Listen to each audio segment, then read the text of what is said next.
बूढ़े लोग कहां से आते हैं और क्यों कर आते हैं वृद्धाश्रम में। ये बूढ़े लोग ठीक से चला नहीं जाता, पर इन्हें वॉक पर जाना है। कहते हैं वॉक पर जाना जरूरी है, डॉक्टर ने ऐसा बोला है। हर वक्त अपना चश्मा और फोन भूल कर जाते हैं, हर बात भूल जाते हैं, कई कई दफा बताना पड़ता है। और तो और कुछ तो घर का रास्ता भी भूल जाते हैं, पर घर जाना चाहते हैं। पर उस घर में किसको इंतजार है इनका, ये समझ नहीं पाते हैं। कुछ खाते हैं तो हाथ कपकपाते हैं, कपड़े गंदे कर डालते हैं, पर खाना इन्हें स्वाद चाहिए। बच्चों की तरह ललचाते हैं, जबकि पचा कुछ नहीं पाते हैं। और खाने से ज्यादा ये शौक से दवाइयां खाते हैं। दिन भर टीवी के आगे बैठे बैठे दिल बहलाते हैं। कभी रात रात भर खांसते हैं, खुद भी जागते हैं, औरों को भी जगाते हैं। कहां से आते हैं और क्यों कर आते हैं वृद्धाश्रम में ये बूढ़े लोग।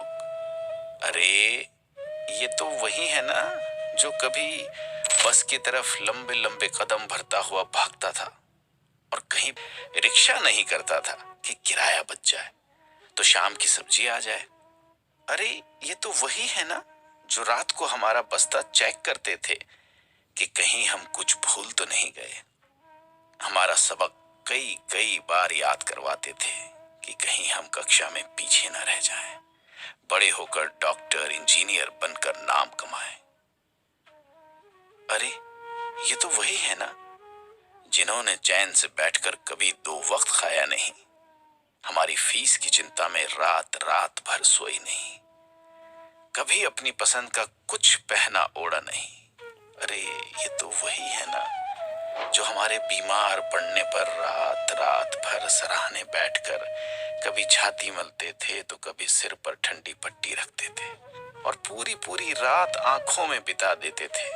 हाँ, ये वही तो हैं जिनकी जवानी कब गुजर गई उन्हें पता ही नहीं चला, बुढ़ापा कब आ धमका समझ ही नहीं पाए।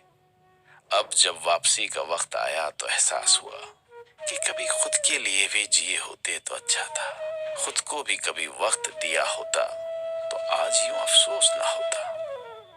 आज अपने ही घर में अक्षम से अवांछित सी जिंदगी जीते बेबस और लाचार इस जीवन से मुक्ति की कामना करते हैं, पर ये मौत भी तो कम निर्मोही नहीं।